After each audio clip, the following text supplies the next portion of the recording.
Awr Kumasi 97.7 MHz Nunsia Kasiebo.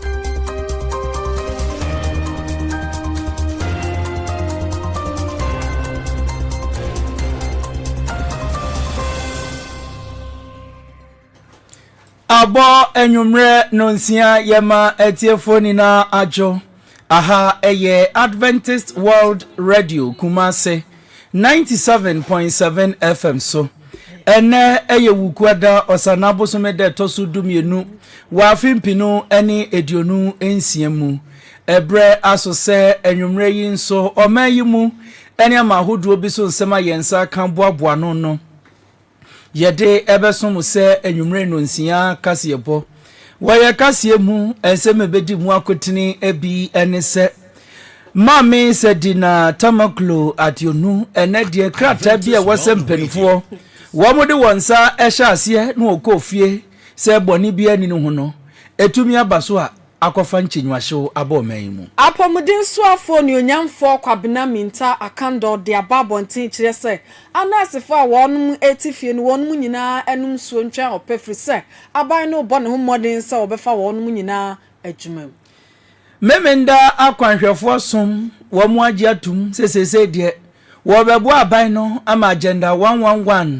eya yaresabia huduo na wontumi nsi yeni ninano watumi edi hu dwumadie Adroba fonkabom kuoku ba time che GPRT ompanimfo ba monten so echese adroba fo a wonwa na motumi so na wogi hyenti ade ntumu no wonhwe na wonyai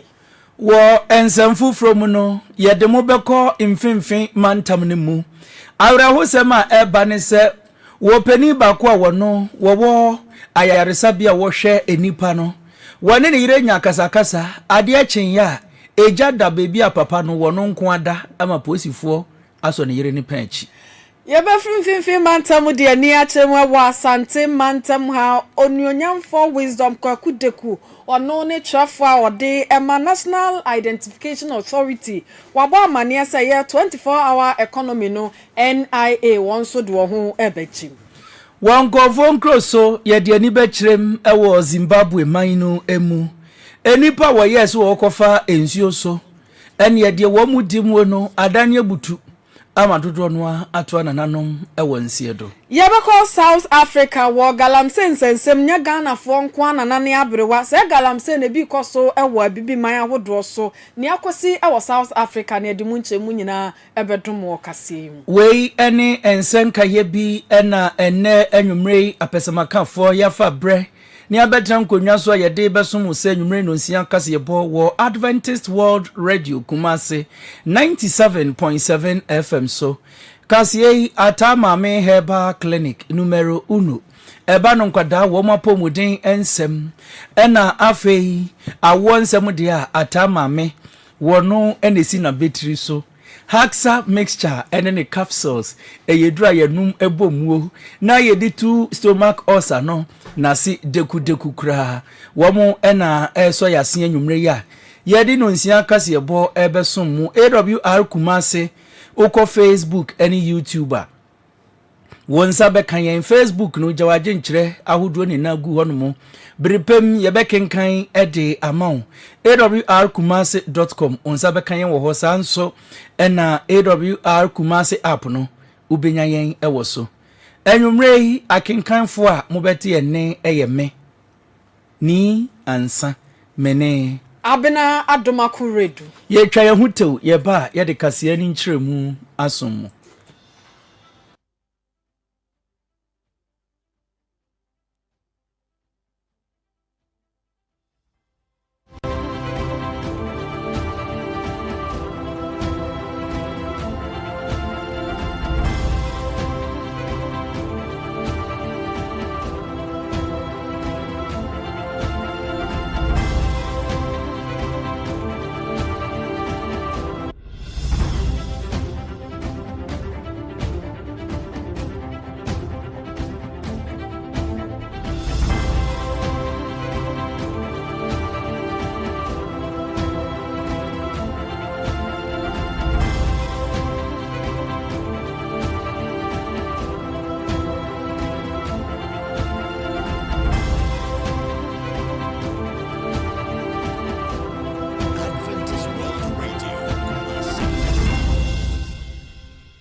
afei yentie kaseɛ no nkyerɛmu enche ye wo man Ghana mu ena mame sedina tamaklo ationu wono ena kane no ye pani a woda microfinance and small loans center maslok ano ene mame ekopie mu ewo nkofo nkroso ibia wokobo ne ho adwa wo ho eno ena America ban no hye yese mame wo hwehwe ne nsemu no ewose ye de ni bepiem ewo Ghana ha na ene mfinhia makomaku edu a wahama no se wombedie no wo betumi abetwa ewo naduafie na ebra mame bepie mu ewo man Ghana no ene ne nsem no yato ade egu baabi kura na no ena abeto dwa se abai mranim ni pani ene ensem ahodo a wode koye se wo makwan emaye mamame won kofie no won fa ne hudi enkofa ne tirindidi mu na won gye nani no enedui wakwa akoyi die firi ho no mu a mame sedina ationu tamaklo emfinhie du a yehye yese nko won kotwera ban kukumu no enyade a ebeba so na no ena eba abonten kofo dodo no a ekiremu se kamia yese Ghana yemra no ene edi ebimu nso wo ho a enyade a emra no edi wo mu na nini na mu no empanifo a wo mu ni mu mra ede atodwa ekiremu se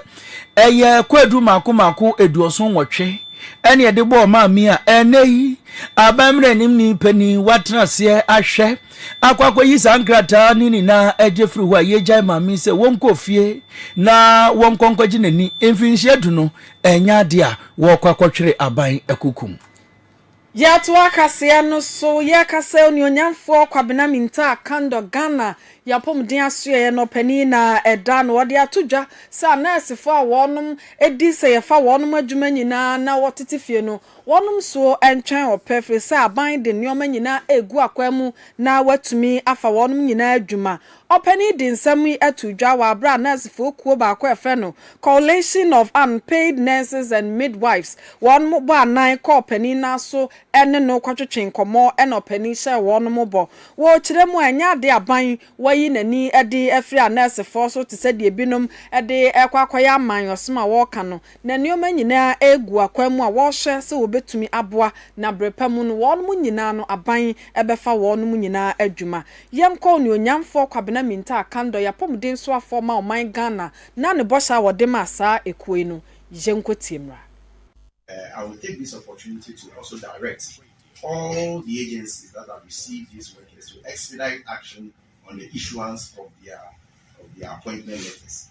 Because if you don't issue the appointment letters and you don't start mechanizing them, that is where and when we'll be piling up the arrears. And this time around, the money is available, so we don't want to pile up any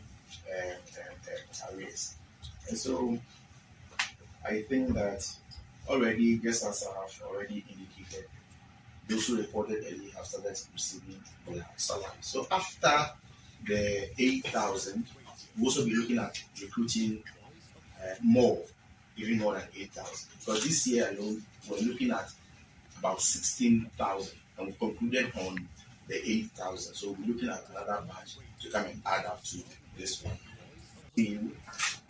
I don't deserve any thanks because I believe that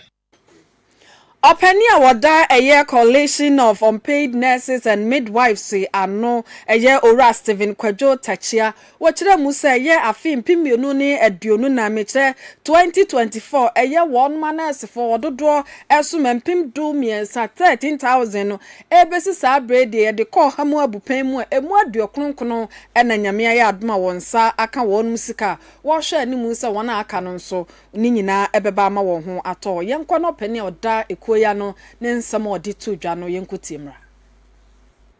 to the different missions, unlike what we came with last year. We were recruited as nurses and midwives who were working, and when our honorable minister assumed office, our employment and appointment has expired,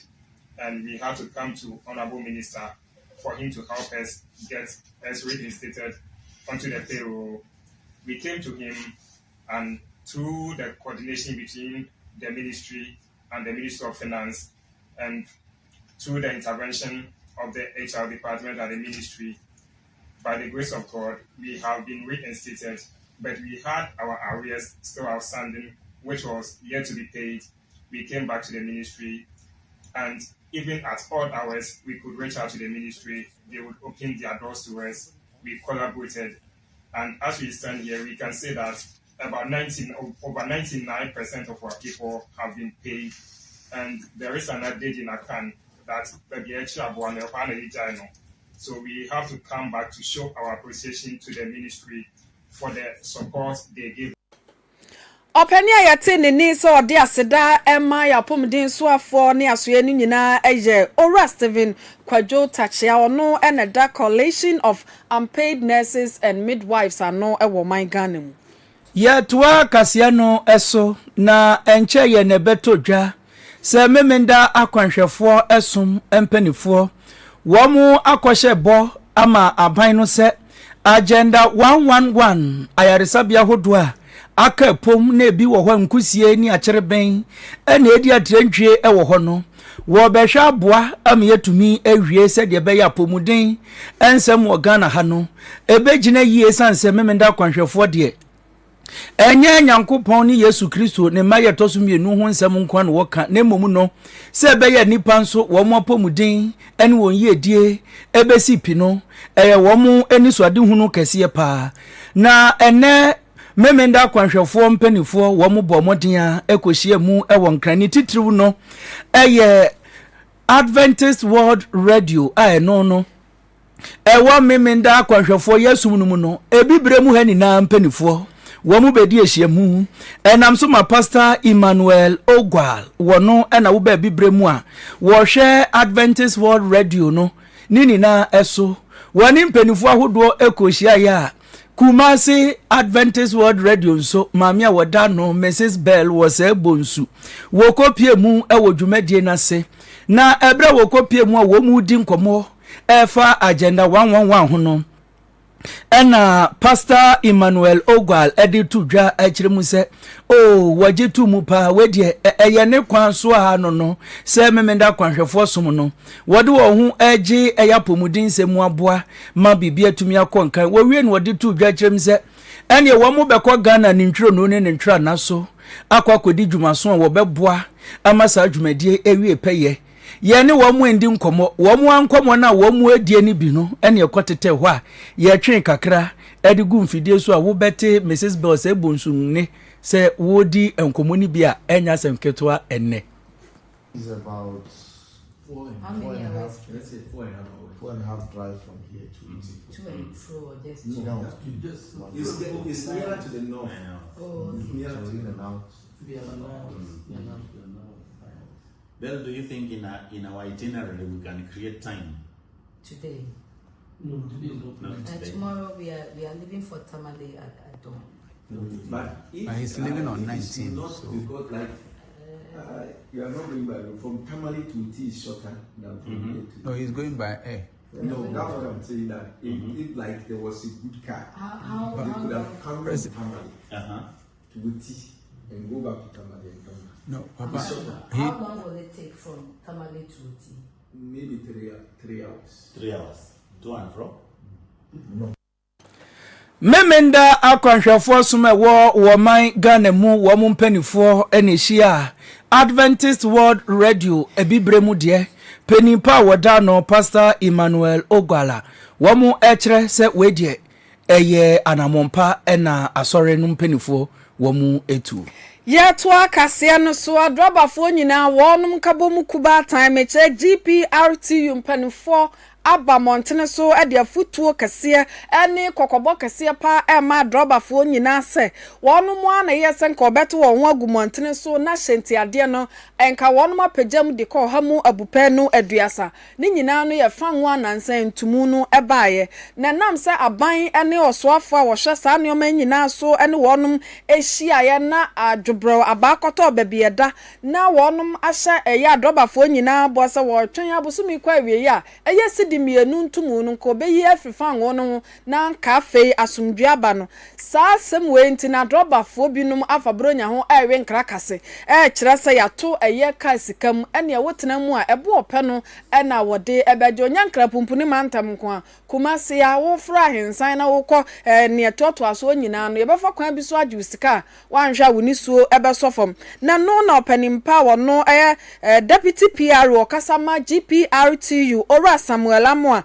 kire se wo drop bani a yebechew se wafa mrasha wonsem na afehenti ade no watomu no wonom ade ubegina emranimu a se koba santumu ba wo mo behye amadrobafo nyina atum yenko pani Samuel ho na ne nsem ode to adrobafo nyina ni mo man Ghana mu no yenkutimra.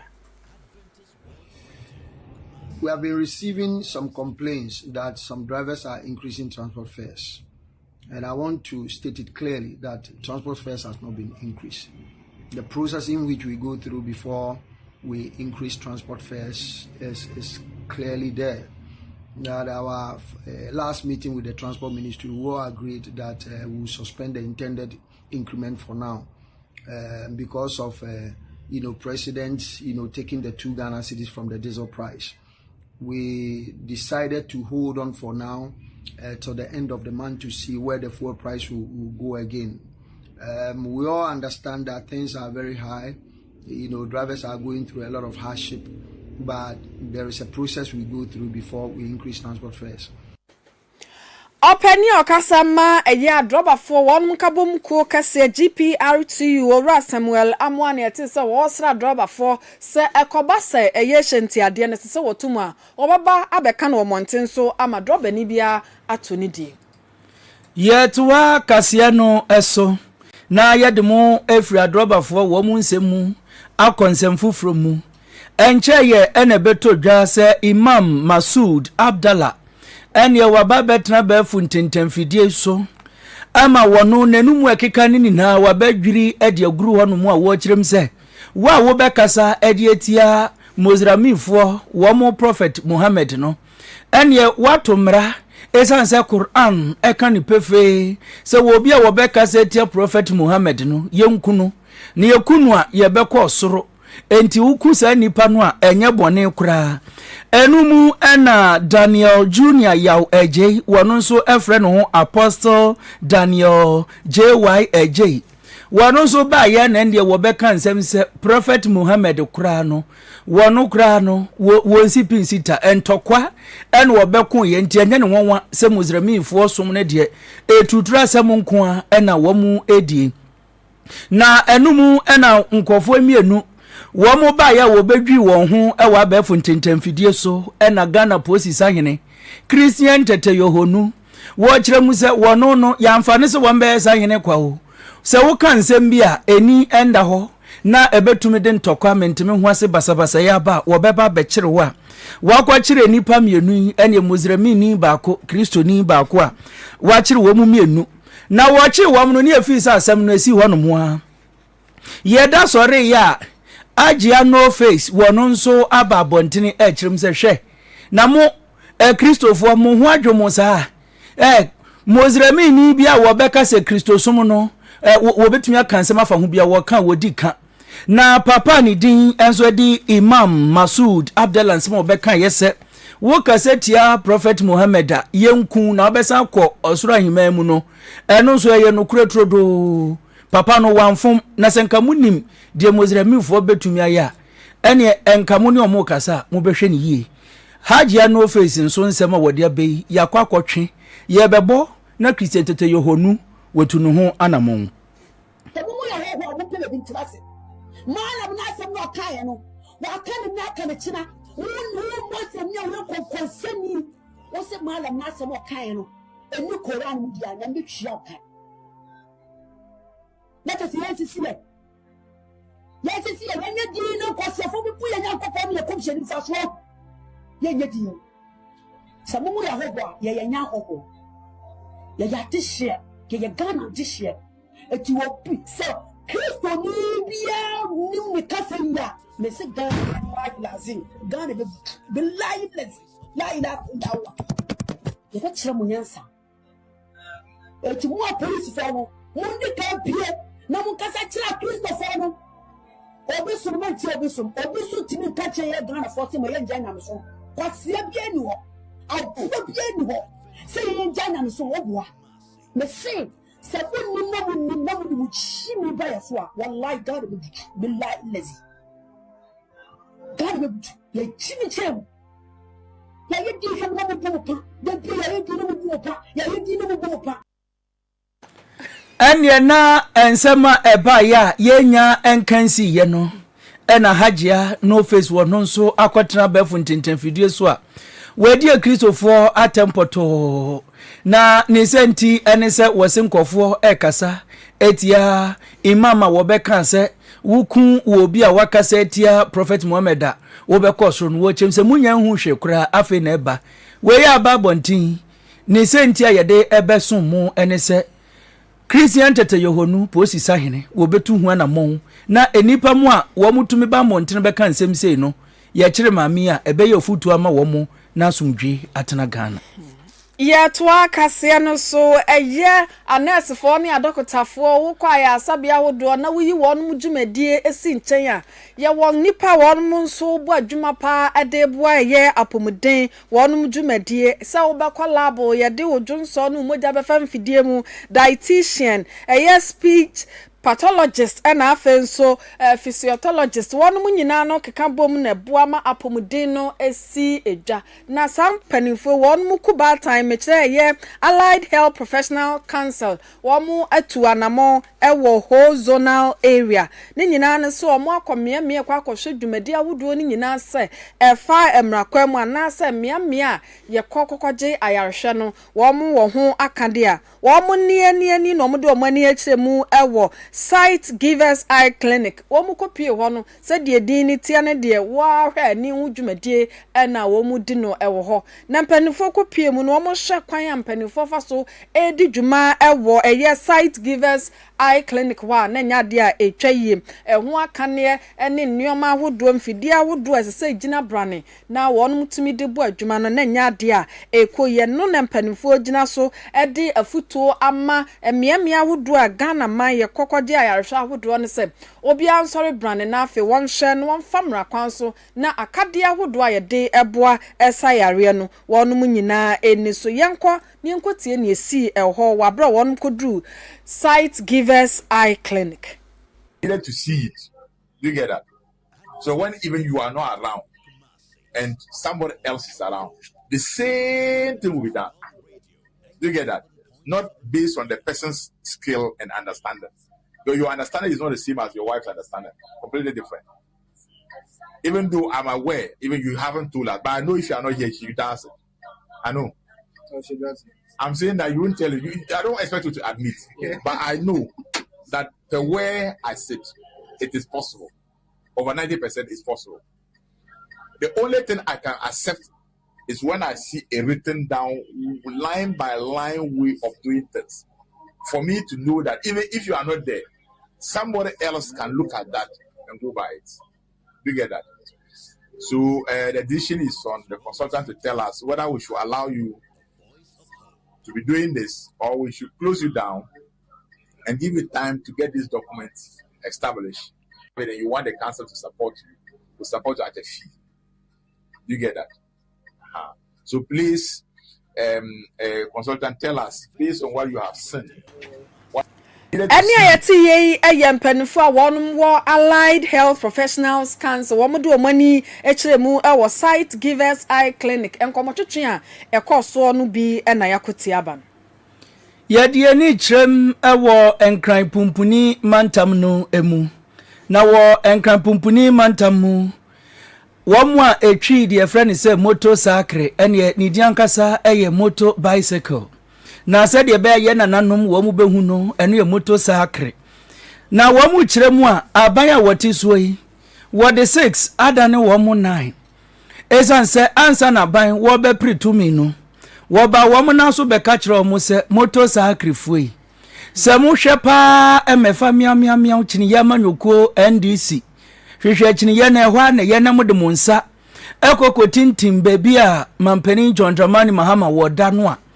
na ye be fura benya ne pe ene ye be ma mo nkrata na mo dwumadi ahodo a mo die bia no moatumi edi na no na wo mo a etwi motor bicycle ewo enkrane ne mpotamu kyerem se mampani ba ye no ene wa fimpinu ni edionu enum no wo mu fi safe ne edi nesi so enti wo toto niama wo ma hwa bepem sa brei mampani be ka hwenkyere wo mu empanifo nso se ye yiwuti na se wankasa ho a eyibone pa ene ebeyiu se de ebeyi a ebewie kyire na wo mu bepie every baby yeyi wo mu ti no obi nka se etire ben ene wakoyi asu wunti no wo mu mama mpani na so ate se ne refi a wo mu kai no won kai baby a ne kan do ewo wo mu a wo mu twi motor bicycle ya ho no ba ya wo mu so NDC amanyokonu mu ababa ehwe ya se wo mu bedi nkunim wa fimpinu ene edionu enan abato no mu adenti ena mampani wodi nkunim wie ya weyi nani ama wo mu edidija wo hwei eni muna nenam mampani wo mu mpene toto mpene ne a enimanimu ye wo mbo moden se bosha wo hye wo mu no wo bekai na wama wo mu tumi krata wo mu etwi motor bicycle taika ne se okada no wo mu nso enya ahoden edi wo mu dwumadie yenkotie won nsem ni bia wode tu yenim yo karara this association yana ya tu obo edwuma na mandis adentina ya edwuma momo edwuma ade anti ya edwuma momo se omo bo shebo se omo ba ombe legalize okada na maye na ye problem enti legalize number ya amana police for mu titie e bia obofa bia police for hire sa uko kanisha kura ontimi fo sokura ontimi nko se sa centre so ma start wa Jamestown so sa enti ada na beba sa NDC ya party ya ku ye ho ma ya atale bia tramo sa obi ahun da ya petron ba ko oboy ma ye atale ebo campaign ma NDC enti why say o ma ba pa so amun legalize okada ma so amun legalize ma ade na o ma bia ko parliament ina ji so o ma sign akasa amun legalize keke ma enti aba so a bibia ba fom police for harassment no be ja enti na ye problem sia ya fro kra bia ukwa na mo gina camera mo hu answer na obedu no camera na capture no ma say block am don't let him come no amunchaso na no si ye enopeni ba kwa wono nso okadai wotwi bie motor bicycle wo kyerem se senka eyeye ena posifo kye wo mu kra wo hwehwe wo krata ekura wo mu se moto yi wo mu ewo ho krata asem kra nken ha no nanso posifo no ekwan bi aso a wo mbeka se wo mu akye wo no wo mbefa so wo krata asem no SPC ta se den aposifo wo mbenya kwan bi so akye wo kyem se wo ma madwuma no ayediam wo mu pa Jacob Yambe.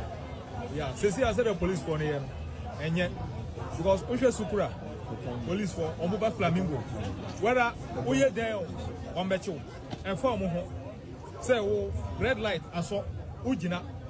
What Jina so about 2 key? One Jina so about 2 key. And she says, oh, person, one. Oh, when I say red light, no swan, I mean, say, on Bechimia. I was sending force from Car Unya Zeta, Car Bosses here. Or like I said, Wa Moto and Sunya Moto. One day me free that's my eba guy be wafa oba every first light side oba do a light aso red wagina all right community police okwa say ne particular way and guys so nya botre na me park o si da bi on pin man park on fire sa na asmi aba je nyina emebuna womo ewo enkran pumpuni mantam a wotwi okada ene wode won haw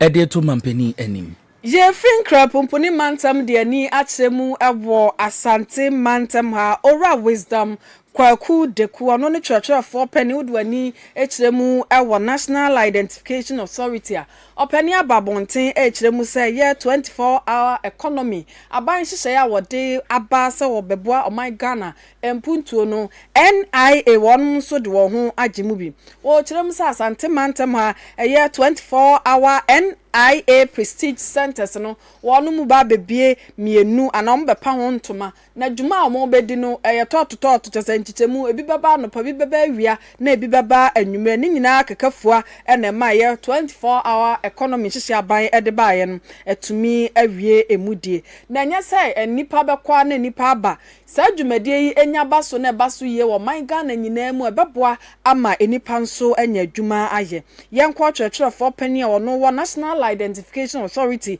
Awr Wisdom Kwaku Deku na anamontu aban A2 efa 24-hour economy ne hono yenkotie emra. The issue is that as part of government program of the 24-hour economy, we find it mandatory that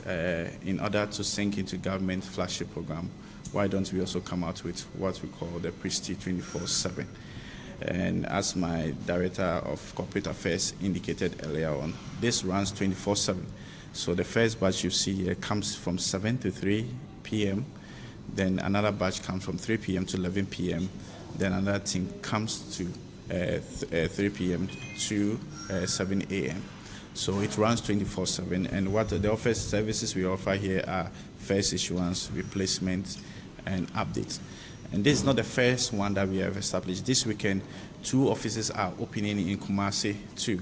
In all, we are opening about over 20 centers, and we hope to create over 120 employment for this. This is a private partnership with our private entities who have applied for the NIA for the Prestige Center. So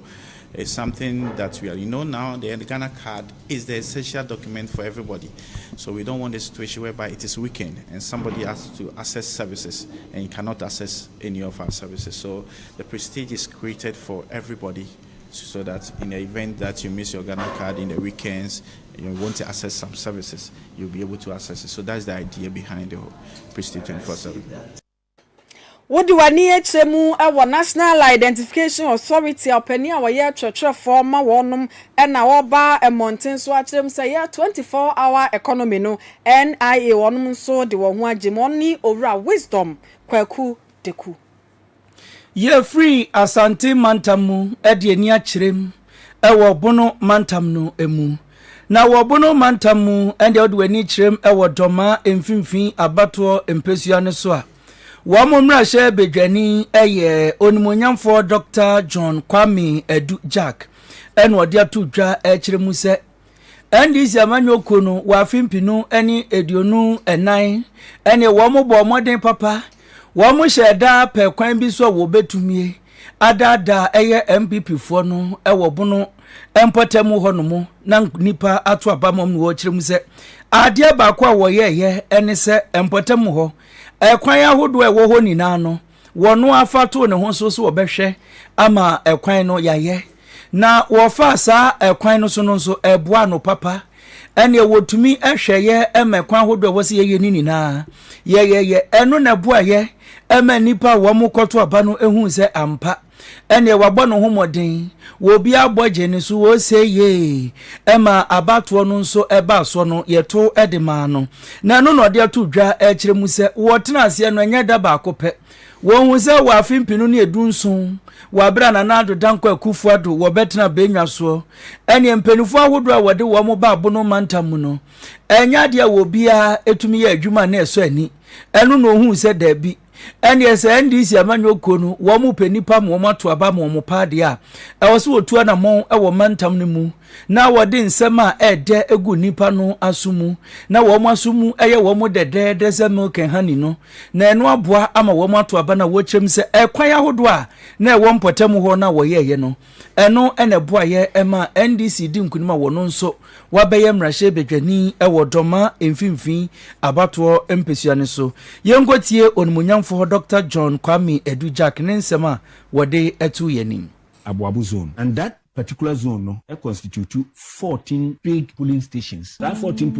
polling stations no from time immemorial Tembia and this in one's polling station predominantly UP tradition into MPP area, but yet me and we need Doma through that zone. When him say for the first time, to about our Mamuha, especially in Doma, out of 14 polling stations, there be a winning one. This time in 2024, we won 13 out of the 14, and the reason was simple. We more kwanya a cut across the entire enclave, no kwano enye in 2015. And yadema contract yeah up to about 85% complete just yeah bibia we akase the chippings and as a gravels and you free abamu no ya ntoa so bio and na kwan no deteriorate ya nti now in 2020 yakofa machine ya besi so ebesi so happen I think around November December enti eba 2024 around October, September, October. And the San Cocofa machine. And luckily, in 2024, no men and candidate then. And me Mamotia say this is a scammer. Aba say one ye careful. Send your year down. You people have to be careful. Now, at least for the first time, one thing to Sukoko until Nipan say, and Nadano edos. Enti, you are no more going to say Mobeji Nadana to Munti, Monsa Samunsa, Nasa Monsa Samunsa and DC bar. Yen a free as ye will make sure say you be. Na onimonyamfo ede kan ho ekire mu se ekwan ba ko a etete no ewo mpotam ho eyaboabo ene doma ahinkro ekwan no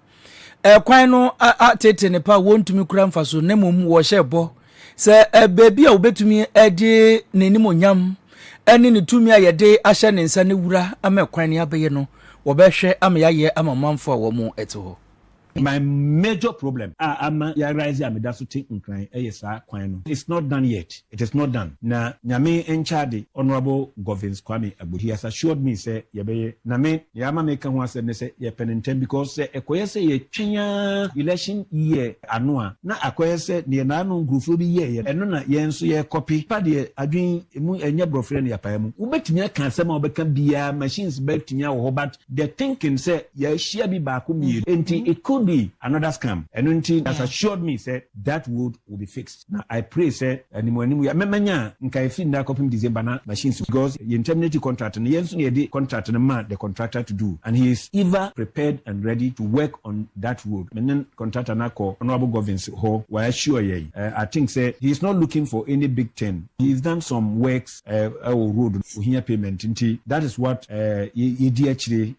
refer me to the road fund. I've gone there. I've spoken with Nipa Odano, no, but Kamiaka say Mekoha, I don't feel comfortable that much, especially that enclave. First and foremost, you know, say Abuabukwan air fixture, and DC can chest out to say this seat is becoming, let me borrow my minority leader's word, it becomes a bona fide of NDC, Command Central. I can assure you, if that wood is fixed and fixed on time. Onimonyamfo Dr. Kwame Edujaka waye mrashe bedwani ema nipa womwodoma emfimfin abato empesuane so ene ekoti nene no Yemfri doman finfin mantamona yentu fanfa ya ninchemu ewo etifi doapo ye femu sabra ye kasa de ene ye bowra ye tempani mansiri ni mu a wonum anu dem temamfo a wonum obugiri ni nyina ne se wonum nsanso anase etwen bi no osubransam bi ato amatwen no ane atete apansam amatemamfo a wo obugiri no wontumi nko ema wontumi ema arawosam ne se nam se ensamso na bu ni ntinu ema won wanya de woti bubomu ansana dada brabono wo mu atumi akọ miamia hodo akọ ne no ena temamfo esrem panimfo se animu ni animu yara wontwa wani emra tempani mansinim awatifi epoye mantamu na bugiri eye wonum sanso bi atete apansam no wonum entumi mayema wonum wo sasre se empanimfo entwen ema oye ne bi mefiri wonum awora ena omaiga na sa disikatwitwiri di aba ho se wo ba ma to yencham buafo ne akintire ne anwam abepio abekasa sabre ya wo bibi ye no wonye ansana atowencham no asi weini ensam efiri etifia pueye mantamu eba.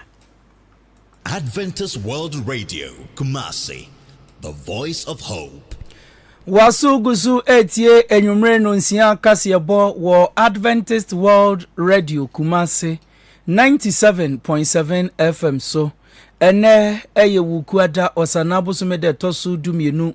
wafimpinu eni edionu ensiemu wuko Facebook ahwehwe AWR Kumasi for adwenkyere ahodo ni na eto ho ma yen brepem yebekenkan ediamao YouTube AWR Kumasi ubenyamfoni ahodo ni na bia hwe awrkumasi.com wonsa ebekan yen sanso ena AWR Kumasi app no ubenya yen ewo eso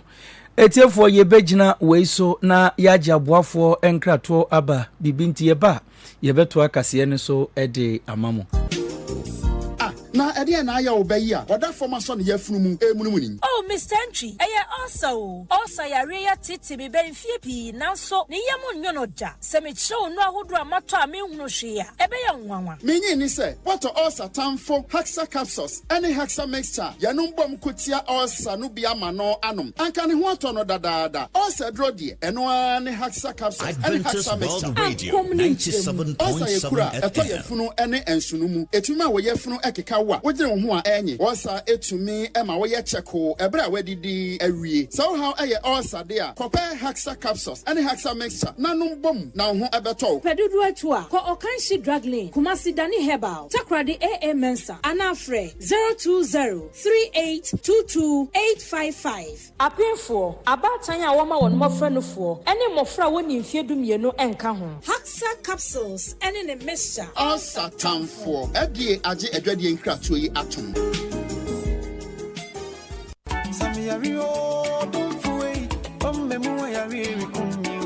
Awfo ye mahwe animu ya from ofra pom de ho no afei na abeduro osoro nyankopon de atama me herbal center abedum ye wasantimantam yare bia from ofra ho no eto atwa abibiduro kan na ode sa yare wasoe ho yare bi tisa asram abofra ne tia kese de ne kontumi nyina so de wadi dem ama ne hwede no asesa abofra ontumi nkasa ne de ontumi nante nyina wode ne duru atama me herbal center na yare sa aba enya no nko a o abofra ne ho ye hye de obobrimbrim de na pompom home ne de nimpomo amre abofra amama edi ninya nyame nam nafuna aso betwe ni nyina apie wo mra onfa ne nsensuom afei oba opa wo de ne nofo ye ne ya de ne fu ekese de awo achi wonya haw atama ame heba center wo putuoja wo furu ka kire driver se ubesi wo education utipe safo bai ni asore no ana SDA ni no atama ame a oya bibiduro obia be kire atama ame heba center ye adwuma firi kosiada kopim fiada mpo de ne yare mu odin no wo de ne ba menda obehwe free atama me heba center for 0242108315 and 0244114899.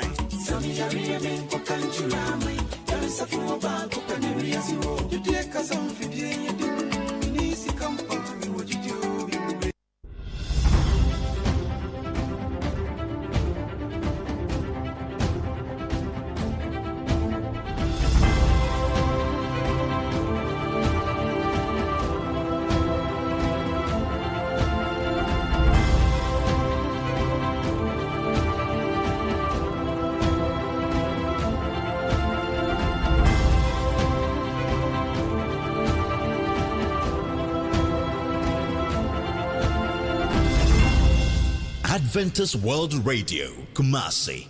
the voice of hope. Yada etiefo ase semofidie no edasoda Adventist World Radio Kumasi 97.7 FM so. Yetwa enwumre no nsia kase bone so ede amamu ne de mukopiem ewo mfimfin mantam no emu. Wo mfimfin mantam mu amanebo abeka yensa enese Mami awono wone owura ne din ede Dr. Felix Entry Dankwa etie se awarefo ene ebe na wotwe mienu ene ne miensa so nie ena se dia wade bia wo mo wade bie pen wo mo kire mu se ntokwa wo mu no entokwa esi ye ewo papai wone ne yire wo mu ntem ema asem no ko wiewie ye ewo kaso amanfrom aposifo wo mu atena ye na ebra asem no kopie mu wo ho no ene papai na adwuma yefo a woda wo mu ano ewo Entry eye herbal center no wo mu bo modin a ekopie mu ewo posifo akache ene aposifo ekokasa kire wo mu se wo mesere wo mu papa ne de woni ho a wo mu anu aduane na abo wo mu no wonya no na ne nka wo mra ema kasa fanu no mienu wo mu chitafo ede boani na enu na kwa ba yese san papa yi na yire no wone ne ma no wo mu aye baako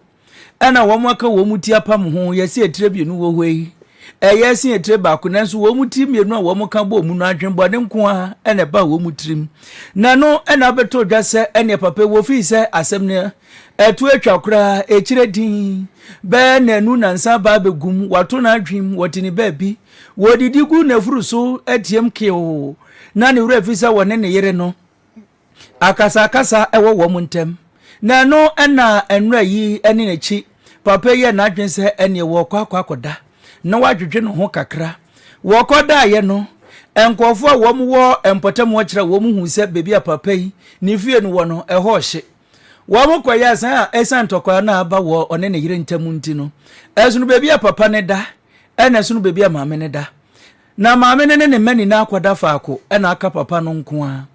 ene se Dr. Entwi sana bebi a wo no oda no eho nko a ena eja no na ehia maame ni ne made eja no anhia nko bebi a wo mu ewo ni bi na asem ni si ye na nipa wo mu wo ho ede to aposifo anim ka kire wo mu se dabi wo mu aso no se de esi ye wo mu na fimfim wo mu kakra aposifo ento anamo na wonya nhwehwemu ene dei wo mabomodin akwakwache Dr. Felix Entwi dankwa a wono woda Entwi Herbal Center no ewo kaswa na wonim se kaswa asem ketua bia ni ho a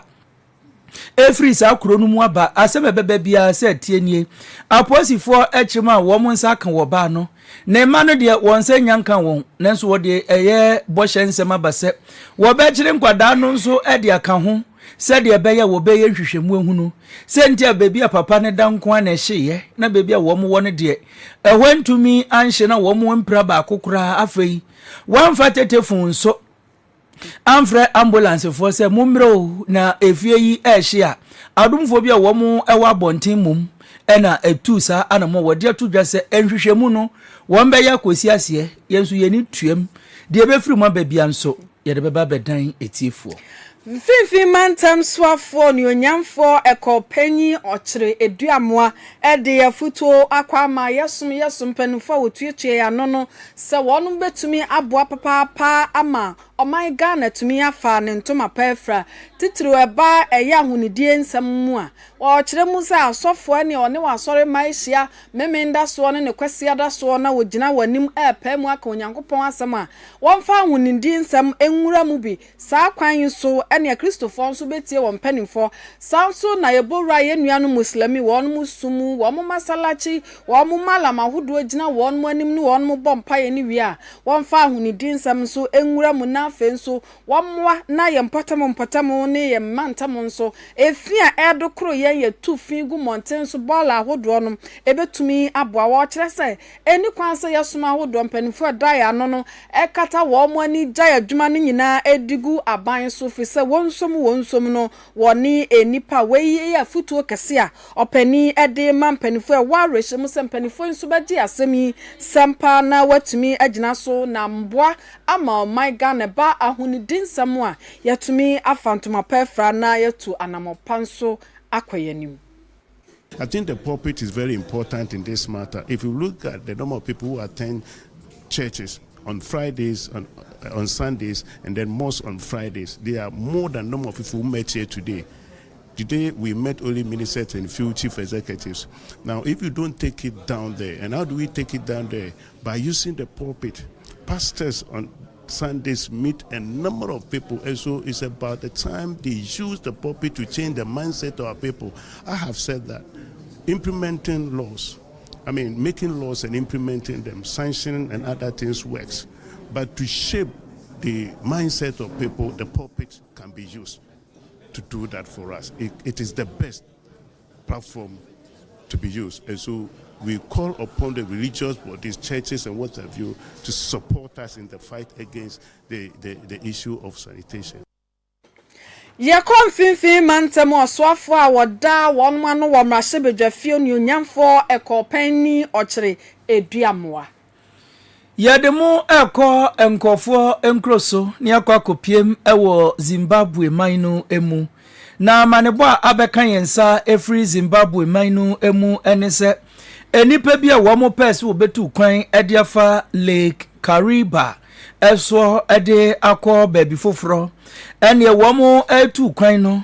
de wodi tu kwan ayeka no puto kasem se ferry no na eyade emu eduro papa na emu duro no sanso ene nipa wo mo kofo ye no so na wo mo abo apeso edi okrunum ewa bra na wo se fa nipa no eye eduosia na eno ene nam so wo mo nam a wo mo kona wodu kwan mu no ene wo san fa nipa eni bi beka homa ne koye wo ha ne edunan na tresa hoode ebetumi dia fa nipa no yafa ema no abroso enam so ema ekodane butu ye na dani butu ye no empenifo a womu wo Zimbabwe diaba se wo bo modin ase wo bebo wo ho modin se wo betu anamo wo betumi ade yi nipa no rescue mission womu ye ya enipa mako eduanan enan womu de enya dia wotumi eba nkwamu biom wo matoa nananom ewo ensiedo wo kiremu a ebepem sa brei die enipa diokron ena wo mu nso wo mu hu ekekan ye a wo mu bi ena wo beyi eye aduanan nan na firi mu a wo matoa nananom wo ensiedo a ediosonson no nso de wo mu hu ebi aka nipa beye du baako wo mu nse nyanka wo mu a wo hu ko befa so a won sa betumi aka sa enipe enam so ema mpanifo de abase sa lake Kariba no ene no ene da Zimbabwe ni Zambia ntemu asana nipa no wo mu fa so akwa Zambia na Zambia ni Zimbabwe ni nazi anazet ne dikan wo ko baako ho akwaye den ayese kokoba ni dedema wo mu ni na ya krobofo de se made kromenta wo man mienu wo bia ntumpon ensin wo bia enipa wo mu yese wo kwakofa so yi wato anananom ewo nsie do wo de futu akwa matemamufo se wonhwe yie na wo fa kwan boni so atukwan a ayese me kopa bibia bedi ene me beye den ena enam yentu fanfa ya ninchemu ewo South Africa sade mfiti ase no meka ye nya baakofo ena ne nanane abrewo my Ghana ba galamse ya no edemu pesebra sa ohawe abeya ye kom ne beko awieye ye kase ye South Africa ye galamse fo ibi won makoka amanase amanabuagu won so amanipa edunan ato anananum won sedo ama emu nwotwe ye kase won ma prime odi no ewo Rustenburg no ewo South Africa Northwest province mu na eye won Lieutenant General Arthur Adams wo call Northwest Provincial Police Commissioner wo kiremu anya dia police for omte wokwa wo mo akope akanaman wonum ya asrafo ibi sede enim wonum no ema wonum so de won hwini ehwienwia se wo behunu se nipa ne bi eda so sha asase nase na tumi abo amampanifo so atumi atu ho anamo na no eda nchen nipa no bi a wonum prepare ogu aya asabia no ene aposifo gina won so paaye ebinum ato wo mo na ene omo to mo a aya asabia wa na aposifo esa de abanka bagu wonum nsa kire se galamse na wonum ye no enye emra kwan so ebi da so gu ho a aposifo da so egina wonum so a wo twen ama won ho ato wonum na wache wonum de wonum akwa gina emra no se wo ye galamse na ye wa rehemu se de akwa si wo hoi ebia na ensunsanso papa befiri mu aba ama galamse ya eya fa abibiman no ni nyina nso atumi aba na wieye kasie no esi etiefo ensemedi mu akotini ebi enese aban mranim ni pani wode nsa hye krata se mame sedina ationu tamaklo ayeka senko wombetwira bankuku mu mfinhia edunu wobetumi akofie akwaginani Coalition of Unpaid Nurses and Midwives enu yeku onom ewo eyapomdin adwumayefo nim wonum akọ opani a ono da asoye na no ni onyamfo kwabena minta akando na no opani ahye wonum bosa nurse fu etifie no aban ede ntutu nyina egu akwa mu se obefa wonum nyina adwuma opani a woda Adventist World Radio ebibremu hadie ni na ano Pastor Emmanuel Ogwal edi abasobo kese akọ edi amamemenda kwanhwefo wo musumpanifo se wabo wo homodin se agenda 111 ayaresabia hodo a aka nwura mu ama entwen na afei ensebo ne njata wo mu ena edi adredwe wo ho no wajetum se obeboa aban no ama ninina wasiesie Openi Samuel Amwa wono ene kasama drobafo kabomkuo kase meche GPRTU wode kokobo ma drobafo nyina sa droba ni bia ne kwan session ti ade na kasika no wono abegira ne tumi so na afei watum wo mfimfin mantamu eno Dr. Felix Entry Dankwa woda Entry Heba Center ano ene aposifo dia to dwa kirem se wono ani twotwomutwo ene wo mususu se eja ehye ye no wo hye kira wa hye papa no wo so be ye hwehwemu akopem se wo be wura asem no emu yi pa Yaba Santim Mantam Penim Power no ya church for National Identification Authority Awr Wisdom Kwaku de kuwachiremwa eye 24-hour economy no NIA wonum so ede won ho agim. Zimbabwe fu a womo pese wo befa nsuo so akopiemu ewo Zambia no ene womo ehyen wode fa nsuo no so no adane butu enipa eduanan enan atwa nananom ewo nsiedo. Yako South Africa eye amena bi agalamse amena ebuagum enipa du nan atwa nananom wonsiedo ama emu nwotwenso eprade modi. Wei ene ensenkaye bi ena ene wukwada anwumre osana abosome de tosu dumienu wa fimpinu ene eduonu ensiamu apesamakanfo ye fa brebetra nkonwa so de besomu se anwumre no nsia kasebo wo Adventist World Radio Kumasi 97.7 FM so kasie etwaguye ewo Facebook ene YouTube kechire nuaba ekuafra kuma wone Richard Aki womo Adama en wode yen ene namu honomu abefu ntentemfidie so awrkumasi.com unya yen sanso ena AWR Kumasi app no unya yen ewo eso Atama me Herbal Clinic numero 1 enkwadapo mudinsem ene award de wono ene okura franka wo hima wo mu aka edinachi aputu oja Lake Bosontwe kwano so wonsa ebeka no Haxa mixture ene capsules edura yanumbo mu etu osase stomach ulcer de ne tamfo kase ene Haxa mixture ene capsules wo hunu ano na woyi fum nyumekoi ene so yasen a ye de kase ebesom mu akenkanfo amote ye ne anwumre eyeme ni ansa mene abena adomako redu mo amowa makom district memenda kwanhwefo esum no mombo modin se anwumre